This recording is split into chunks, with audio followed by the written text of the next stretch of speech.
Good morning, class 7 student. Today we will teach you chapter 11 transportation in animal and plant. Animal और plant में किस तरीके से transportation होता है। यहाँ से अपन सबसे पहले तो इंट्रोडक्शन है, अपन पढ़ेंगे सर्कुलर सिस्टम क्या क्या है। सर्कुलर सिस्टम में अपन पढ़ेंगे ब्लड का। What happen when you get a cut on blood body. अगर आपकी बॉडी कभी कट जाती है, ब्लड फ्लोज आउट, ब्लड बहने लगता है।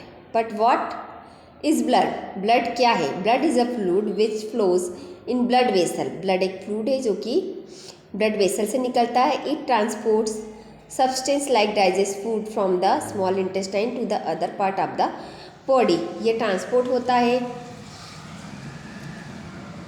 सब्सटेंस को ट्रांसपोर्ट करता है, डाइजेस्ट करता है फूड को स्मॉल इंटेस्टाइन और अदर पार्ट में। It carries oxygen from the lungs to the cell the body. It also transport to remove, मतलब ये ऑक्सीजन को लंग्स से लेके जाता है और वेस्ट पार्ट को बॉडी से निकालता है। How does the blood carries various substance. Blood क्यों सब्सटेंस को लेके जाता है। ब्लड इज कंपोज फ्लूइड, जिसमें क्या क्या आएगा। प्लाज्मा।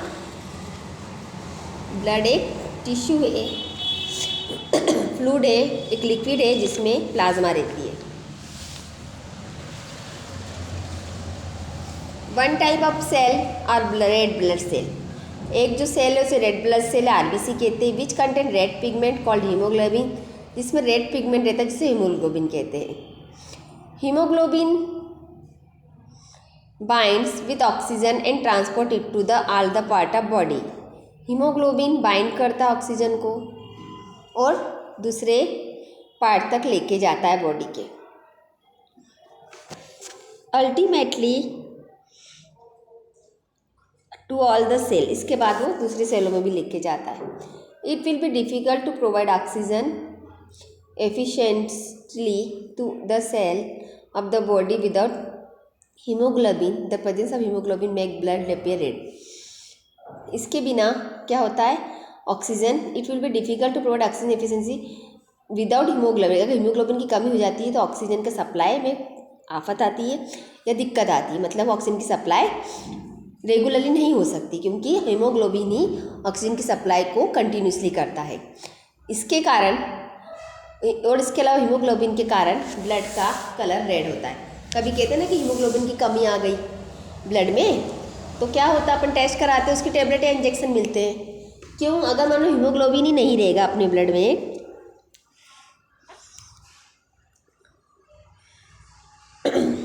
तो ऑक्सीजन की सप्लाई सारी सेलों में नहीं हो पाएगी। Bujjo fell down while playing a game and his nose. Bujjo गिर गया जब उसकी नीज में लग गई या घुटने में लग गई। Blood was coming out from cut, blood आने लग गया। After some time he notice that bleeding had stop. Dark red clot and plug the cut. उसने कुछ समय के बाद देखा कि ब्लीडिंग बंद हो गई है और वहाँ पे क्लॉट पड़ गया है एंड डार्क रेड क्लॉट वहाँ पे हो गया है। Buzo was puzzled about this. Buzo, the clot is formed because the presence of another type of cell is blood cell or platelet. Blood का क्लॉट बनना एक दूसरे किसके कारण होता है, एक अनादर टाइप ऑफ सेल के कारण होता है, जिसे अपन प्लेटलेट्स कहते हैं। अब नेक्स्ट पढ़ेंगे blood vessels. There are different type of blood vessel in the body. बहुत सारी यहाँ पर ब्लड वेसल्स पाई जाती है।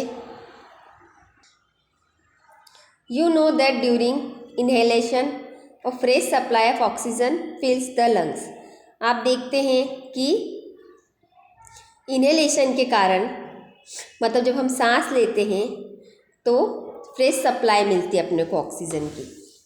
कहाँ पे जाती है वो, सीधे लंग्स तक। Oxygen has to be transported to the rest of body. Oxygen क्या होती है, ट्रांसपोर्टेड होती है बॉडी के द्वारा।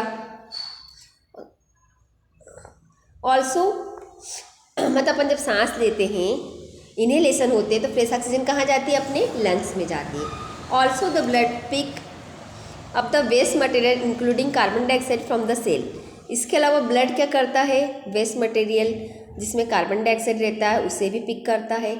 This blood has to go back to the heart for transport to the lungs for removal carbon dioxide, as you have learn in chapter 10। Chapter 10 में आपने पढ़ा कि जो ब्लड है वापस हार्ट से कहाँ जाएगा, लंग्स में जाएगा, वहाँ से क्या लेगा, कार्बन डाइऑक्साइड लेगा।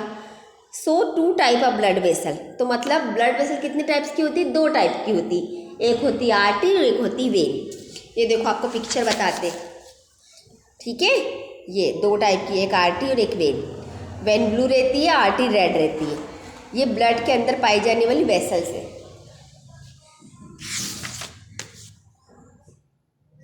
Arteries carry oxygen rich blooded from the heart to all part of the body. Artery क्या करती है, ऑक्सीजन जिसमें ब्लड रहता है, जिसके अंदर ऑक्सीजन रहता है, उसको हार्ट से सारे बॉडी के पार्ट में ले जाती है।